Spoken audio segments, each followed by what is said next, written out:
Hello दोस्तों, दलित Hindi short and classes में आपका हार्दिक स्वागत है। दोस्तों, आज की डिक्टेशन दैनिक जागरण की संपादकीय डिक्टेशन होगी। डिक्टेशन की गति 100 शब्द प्रति मिनट होगी। डिक्टेशन स्टार्ट करते हैं 5 सेकंड बाद।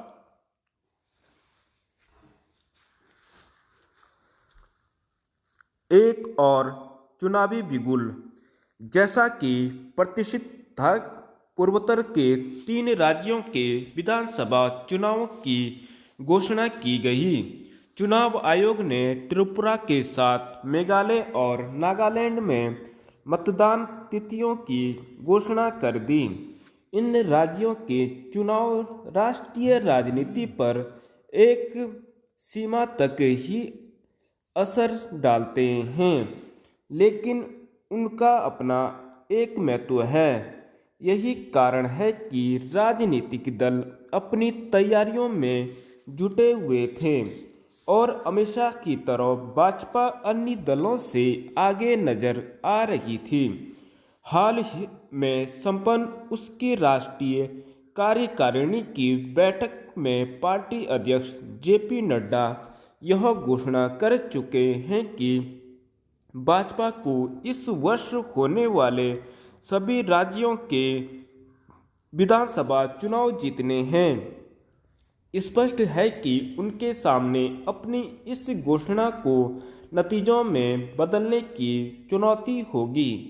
इस चुनौती के बीच इसकी अनदेखी नहीं की जा सकती कि भाजपा अपनी चुनावी तैयारियों को लेकर जिस तरह तत्पर रहती है और एक राज्य में चुनाव खत्म होते ही दूसरे राज्यों में सक्रिय हो जाती है, उसका अन्य दलों में अभाव दिखता है। कई बार इसकी झलक चुनाव नतीजों में भी मिलती है। इसीलिए यह कहा जाता है कि भाजपा ने स्वयं को चुनावी मशीन में परिवर्तित कर लिया है। अन्य दल इसकी शिकायत तो करते हैं, लेकिन अपनी चुनावी तैयारियों को लेकर शिथिलता बरतते हैं। यह व्यापक चुनावी तैयारियों का ही परिणाम था कि पिछली बार भाजपा ने त्रिपुरा में अप्रत्याशित और ऐतिहासिक जीत हासिल की थी। उसने यहां शून्य से शिखर तक की यात्रा कर विपक्षी राजनीतिक दलों को चौंकाया था। इस बार उसके सामने सत्ता बचाने की चुनौती होगी। यह चुनौती इसलिए बढ़ी हुई दिखती है क्योंकि माकपा और कांग्रेस ने हाथ मिला लिया है। भाजपा ने सत्ता विरोधी रुझान से निपटने के लिए यहाँ नेतृत्व परिवर्तन किया है।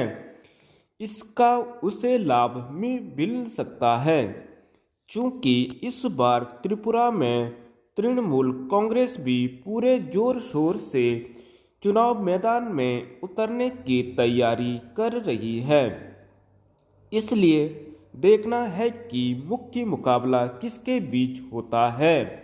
त्रिपुरा के विपरीत मेघालय और नागालैंड में भाजपा सहयोगी दलों के साथ सत्ता में है। वह दोनों राज्यों में जूनियर पार्टनर है। नागालैंड में उसे अधिक बेहतर करने की उम्मीद होगी, क्योंकि पिछली बार उसने यहाँ 10 से अधिक सीटें जीती थीं, जबकि मेघालय में वह 2 सीटें ही जीत पाई है। जहां नागालैंड में सत्तारूढ़ दलों ने मिलकर चुनाव लड़ने का फैसला किया है, वहीं मेघालय में अलग अलग चुनाव लड़ने की रणनीति अपनाई है। कहना कठिन है कि यह उनके लिए लाभकारी होगा या नहीं, लेकिन इस स्थिति में भाजपा के पास अपनी सीटों की संख्या बढ़ाने का अवसर है।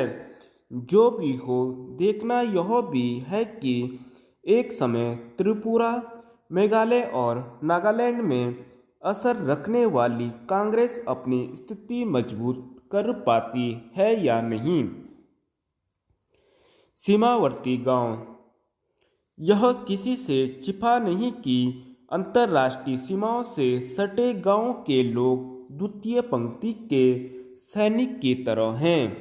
ये गांव आशय पर न रहें, इसीलिए प्रधानमंत्री नरेंद्र मोदी ने अपनी पार्टी के कार्यकर्ताओं को ऐसे गांवों में संपर्क बढ़ाने का संदेश दिया है। असल में राजनीतिक दल सघन आबादी वाले क्षेत्रों में तो सक्रिय रहते हैं, लेकिन कम जनसंख्या वाले क्षेत्रों में उस हिसाब से नहीं। ऐसे में सभी दलों का दायित्व है कि वे सीमावर्ती गांवों पर भी ध्यान दें। यह समझना होगा कि जब सीमांत गांवों में लोग रहेंगे तभी वे अपनी भूमिका का निर्वहन कर सकेंगे। इस दृष्टि से देखें तो चीन और नेपाल की सीमा से सटे उत्तराखंड के गांव भी महत्वपूर्ण हैं। राज्य की 675 किलोमीटर लंबी सीमा इन देशों से लगी है। यहाँ के 5 जिलों चंपावत, चमोली, पिथौरागढ़, उत्तरकाशी व उधम सिंह नगर के कई गांव इससे सटे हैं। केंद्र सरकार की वाइब्रेंट विलेज योजना में यहाँ के 4 गांव शामिल हैं, जबकि अन्य में सीमा क्षेत्र विकास कार्यक्रम के तहत कदम उठाए जा रहे हैं। दरअसल यहाँ के सीमावर्ती गांव पलायन की मार से अछूते नहीं हैं। ये पलायन भी मजबूरी का है। लोग मूलभूत सुविधाओं व रोजगार के साधनों के अभाव में पलायन कर रहे हैं। इसे देखते हुए सरकार ने सीमांत गांवों पर ध्यान केंद्रित करने की ठानी है। जल्द ही हिम प्रेयरी योजना में वहां लोग बसाए जाएंगे, तो आजीविका के दृष्टिगत पर्यटन गतिविधियां भी शुरू की जा रही है। इसके पीछे मंशा यही है कि सीमावर्ती गांव आबाद रहें। सीमा पर किसी भी तरह की गतिविधि की सूचना सबसे पहले वहां के निवासियों के माध्यम से ही सुरक्षा एजेंसियों को मिलती है। इस परिदृश्य के बीच सीमावर्ती गांवों पर ध्यान केंद्रित करना समय की आवश्यकता है।